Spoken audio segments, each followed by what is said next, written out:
Le petit déjeuner politique. Bienvenue le petit déjeuner politique Sud Radio, il est 7h42 avec Bruno Retailleau ce matin, sénateur de Vendée et président du groupe Les Républicains au Sénat et président de Force Républicaine. Bonjour Bruno Retailleau. Bonjour Patrick Roger. La mobilisation des policiers hier, est-ce que les réponses du ministre Castaner sont à la hauteur? Défense du système de retraite, paiement des heures sup, embauche de 10 000 policiers, révision de la prime de risque. C'est pas mal ça, non?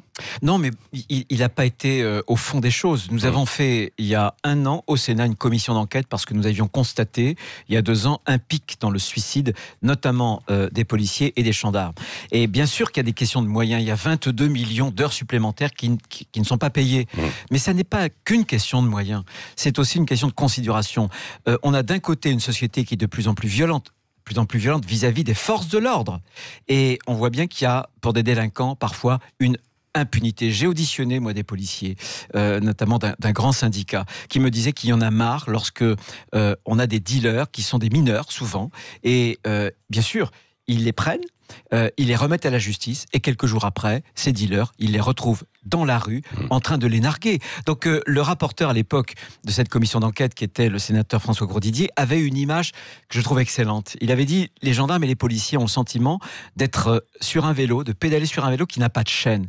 Il n'y a rien de plus désespérant que d'exercer une mission de service public et de constater qu'il y a une forme d'impunité. Et je pense que la réponse, elle devrait être pénale. Quelle est la différence de politique pénale, qu'on me le dise aujourd'hui, entre celle de Mme Taubira et de Mme Belloubet? On avait promis la réponse 14 000 places de prison. Je ne sais même pas s'il y en aura 1000 à la fin du quinquennat qui auront été construites. Oui, donc il n'y a pas qu'une question effectivement de moyens pour les policiers eux-mêmes, mais c'est aussi Écoutez, la balle est dans le camp aussi de la garde des Sceaux. Ouvrons les yeux. Tous nos grands services publics connaissent un grand malaise.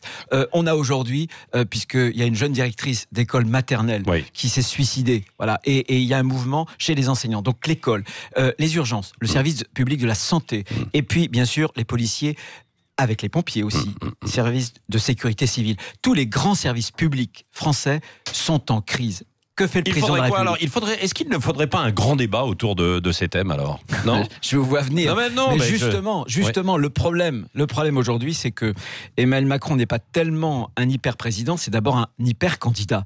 Et ce qu'on lui demande, ça n'est pas de débattre ad vitam aeternam pour se mettre en scène, sans doute peut-être pour gagner l'élection dans quelques années présidentielles, mais de prendre des décisions. En réalité, la méthode d'Emmanuel Macron, c'est qu'il semble faire, mais il fait semblant. Il semble faire. Pourtant, il est sur le terrain. Il est donc le débat sur les retraites qu'il lance aujourd'hui, la semaine prochaine. Écoutez, le débat Roger, sur l'immigration. Je veux bien vous l'accorder. Je veux bien vous l'accorder. Il est partout, sauf à Rouen. Il est à Rodez, sauf à Rouen. Mais où les choses se passent? Où est la crise aujourd'hui en France? C'est à Rodez ou est-ce que c'est à Rouen? C'est pas l'Aveyron, c'est la Seine-Maritime. Donc moi j'attends du président de la République qu'il arrête de se mettre en scène, qu'il réforme vraiment, sans faire semblant, le pays, parce que vous verrez, on est au bord de la crise. Et on voit bien qu'il y a un malaise qui est en train de se propager. Et ce malaise, d'ailleurs, il est accru par une dimension politique que tente d'installer Emmanuel Macron, en privant les Français de leur choix. Cette idée d'un duel entre Mme Le Pen et lui, autant dire qu'il n'y a plus le choix de vote. Voilà. Et ça, je pense que ce débouché politique qui est extrêmement réduit à ce choix cornélien encourage un malaise social et une expression qui peut être parfois plus violente dans la rue. C'est une faute. Alors, en tout cas, c'est une faute selon vous, Bruno Retailleau, que Emmanuel Macron ne se soit pas encore rendu à Rouen. Mais bien sûr, enfin, je veux dire qu'il y a une immense inquiétude. Je trouve que l'État... Il faut faire très attention. Je pense que les oppositions... On n'a pas toutes les réponses aussi, peut-être, aujourd'hui. Est-ce que l'opposition n'est pas en train d'attiser le feu? Alors, justement, faisons très attention parce que nous sommes dans l'ère du soupçon. Et je crois qu'il faut manier les choses avec une pincette. Simplement, je pense, et ce que nous allons faire au Sénat, c'est qu'on a un rôle institutionnel. Et nous allons créer, par exemple, non pas comme l'a fait l'Assemblée, une mission d'information, mais une vraie mission dans une commission d'enquête. Parce qu'au Sénat, on sait très bien que les commissions d'enquête, c'est rigoureux, c'est sérieux. À quoi elle va servir alors? Qu'est-ce que vous voulez de cette commission? Mais de tirer les leçons. Moi, vous savez, j'ai vécu dans mon département, il y a 20 ans, une catastrophe écologique. L'Erika. Je me souviens de Dominique Voynet qui nous avait dit que ce n'était pas vraiment une catastrophe. J'ai vécu ensuite, il y a 10 ans, bientôt dans quelques mois, une autre catastrophe. C'était Xynthia, 29 morts.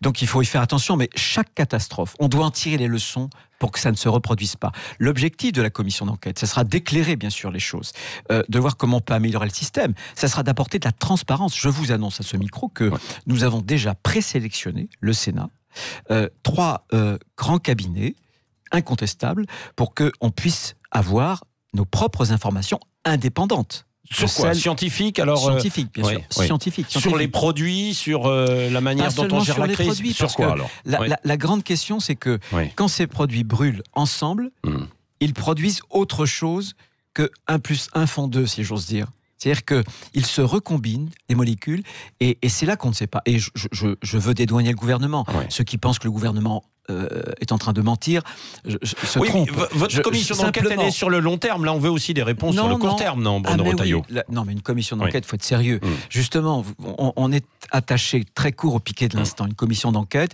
c'est à la fois révéler toutes les informations en toute transparence, bien sûr, mais aussi de tirer les enseignements pour que ça ne se reproduise pas. C'est ça le travail de fond d'une mission d'enquête. Mais vous savez, on sera en rendez-vous. On a montré dans le passé que quand le Sénat fait une commission d'enquête, croyez-moi, c'est pas pour rire. Il le fait à fond et en toute indépendance surtout. Oui. Encore un mot sur les policiers, la colère d'hier, parce que vous l'avez évoqué, vous mettez la balle dans le camp de Nicole Belloubet, mais également ce plan Marshall que vous avez évoqué un moment pour les policiers. Qu'est-ce qu'il comprend ? Qu'est-ce qu'il y aurait en fait à l'intérieur ? En réalité aujourd'hui, pour que les auditeurs comprennent bien, sur les moyens affectés à la police, il y a 90% qui vont à la masse salariale. Bon, alors, il faut payer bien sûr les policiers, sauf qu'on ne leur paie pas d'ailleurs les heures supplémentaires, qu'une partie. Il y a une promesse pour les payer. Là. Quand vous avez plus de policiers, une masse salariale, il faut aussi mieux les équiper. Parce que s'il y a plus de policiers, mais que l'équipement ne suit pas, l'investissement ne suit pas en matière de voitures, en matière de casques, en matière d'habillement, etc., il y a un vrai problème. Mais encore une fois, en France, on se trompe totalement depuis une trentaine d'années en considérant que le niveau d'efficacité des services publics est dépendant du niveau de la dépense publique. Si c'était ça, nous qui avons la dépense publique la plus forte au monde, mais on aurait les services publics les plus géniaux au monde. On a des policiers, on a des médecins, des infirmières, des instituteurs qui sont totalement dévoués. Mais ils sont aujourd'hui découragés. Et je pense qu'il y a aussi de vraies réformes. Il y a une crise de l'État qui est une crise d'autorité. Et j'ai fait il y a quelques semaines un colloque au Sénat sur comment régler les choses pour sortir de l'impunité. Il y a 2 grands exemples. L'exemple de New York, aux États-Unis. Mais c'est à l'échelle d'une agglomération. Bien sûr, mais c'est l'impunité zéro. Il y a l'autre exemple, beaucoup plus les Pays-Bas, pas très loin de chez nous, où là, c'est des courtes peines. Les gens peuvent aller en prison sur des courtes peines. Ils y vont pas longtemps, mais les prisons sont vides, alors que les nôtres, elles sont surpeuplées. Pardon, mais d'un mot, je n'ai pas bien compris quand même, au niveau des moyens, parce que vous dites que 90% vont effectivement. Donc, et pour équiper, alors comment vous voulez moins payer les policiers, ou alors il faut des crédits supplémentaires? Je n'ai pas bien compris. Le message que j'essaie de vous donner, c'est que on ne pourra pas améliorer le système, un système qui fonctionne mal, en déversant toujours plus de moyens. Le point crucial est que les procédures administratives et judiciaires pour les policiers sont trop lourdes. Donc, on les bloque au bureau plutôt que d'être sur le terrain, mais surtout qu'il faut une réponse pénale à la hauteur. Et la politique pénale française, c'est le grand fiasco. Voilà. Et donc, il faut choisir. Est-ce qu'on quitte une politique qui n'a pas marché, qui produit trop d'impunité, qui produit une désespérance dans nos forces de l'ordre, ou est-ce que on fait vraiment une rupture? Bruno Retailleau, vous l'avez évoqué, suicide de policiers, directeur d'école, d'agriculteurs, de beaucoup de professions. Est-ce qu'il n'y aurait pas une nouvelle commission à mettre en place justement autour de tous ces suicides quand même? On a eu une depuis commission. Quelques années, et on a l'impression que ça ne cesse d'enfler. Ce qui est terrible, c'est qu'on a eu cette commission au Sénat pour les forces de l'ordre, les gendarmes et les policiers. Mais là, il y a beaucoup de professions. Oui, mais on a tiré des conclusions. Le problème, c'est que le gouvernement n'en tient pas compte. Et je crois qu'en 2 ans, les choses, malheureusement, se sont empirées. Pour voir autant de milliers de policiers dans la rue, tous les syndicats ont appelé à manifester. C'est du jamais vu, je crois, depuis plus de 20 ans. Ça devrait ouvrir les yeux au gouvernement et encore une fois, bien sûr, il y a des moyens, notamment en matériel. C'est ce que je vous disais. Et bien sûr, place de prison. Mais c'est autre chose. C'est la considération, c'est cette crise d'autorité de l'État. Et cette crise d'autorité, on y répondra que par de la fermeté, l'impunité zéro. Oui, la réforme des retraites, il est sur la bonne voie quand même, Emmanuel Macron, avec je ne peux pas fusionner en fait les systèmes. Je ne peux pas vous dire parce que c'est le grand flou. Ouais. Et je pense justement que c'est aussi un problème. Monsieur Delvoye était censé consulter, concerter pendant près de 2 ans, 18 mois. Et puis on repart sur un boucle cycle. On voit bien que le gouvernement hésite. Je pense que le système à point, c'est le grand fantasme des élites technocratiques à la française qui veulent un système, un seul système, un peu soviétiforme. Or, aujourd'hui, on peut aller dans le mur parce que pour les avocats, pour les infirmières libérales, etc., pour les instituteurs d'ailleurs aussi, les professeurs des écoles, on risque d'avoir beaucoup de perdants. Donc, moi je pense qu'il y a un point qui est absolument très net. On doit garantir que le président de la République nous dise comment il va garantir pour l'avenir le pouvoir d'achat des retraités.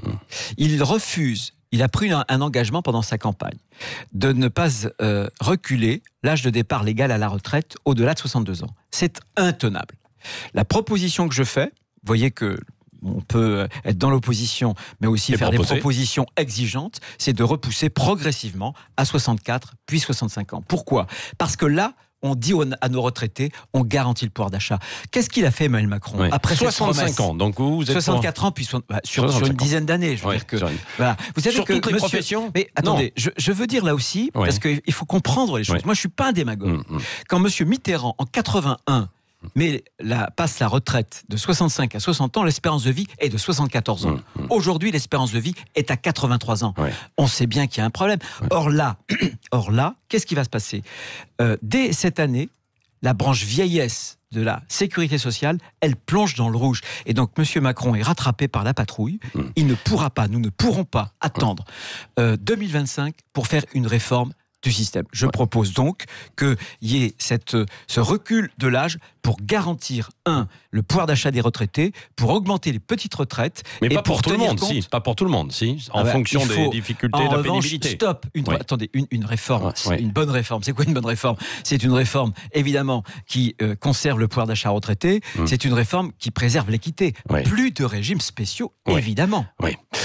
Dimanche prochain, est-ce que vous serez sur le terrain pour manifester contre l'ouverture de la PMA aux femmes ? Je vais lutter contre ce texte qui me choque personnellement, même si je comprends parfaitement la souffrance, le désir d'enfant. Je comprends.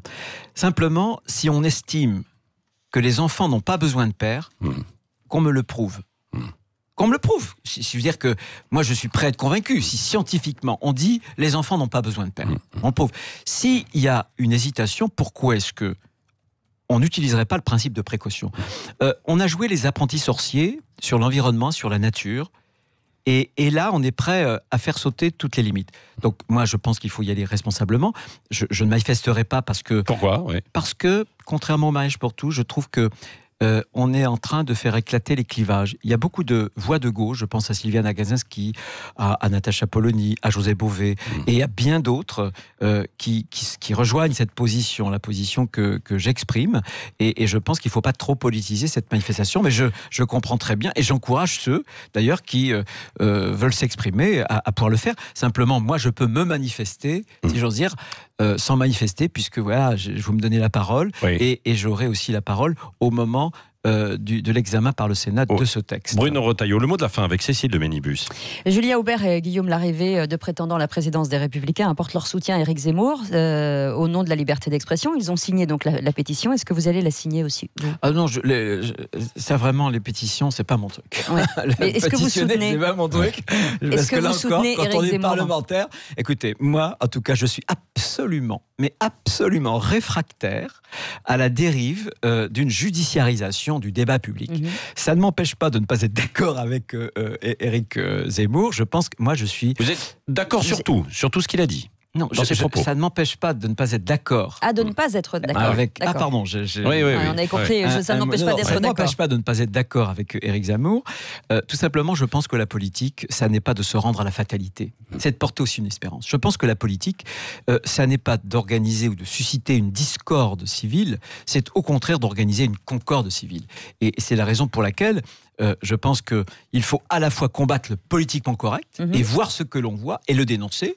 Et vous pensez que c'est une erreur ? Et je pense qu'il y a une partie de l'islam politique qui est en train de miner un certain nombre de quartiers et l'ordre républicain. Vous avez des grandes enquêtes qui sont parues où vous avez pratiquement 30%, 27% de ceux qui professent la confession musulmane qui considèrent que la charia est au-dessus des lois de la République. Ça, c'est inacceptable.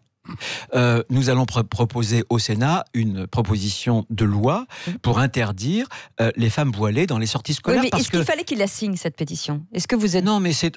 écoutez... attendez, on est dans un pays de liberté. Je viens trop à ma propre liberté.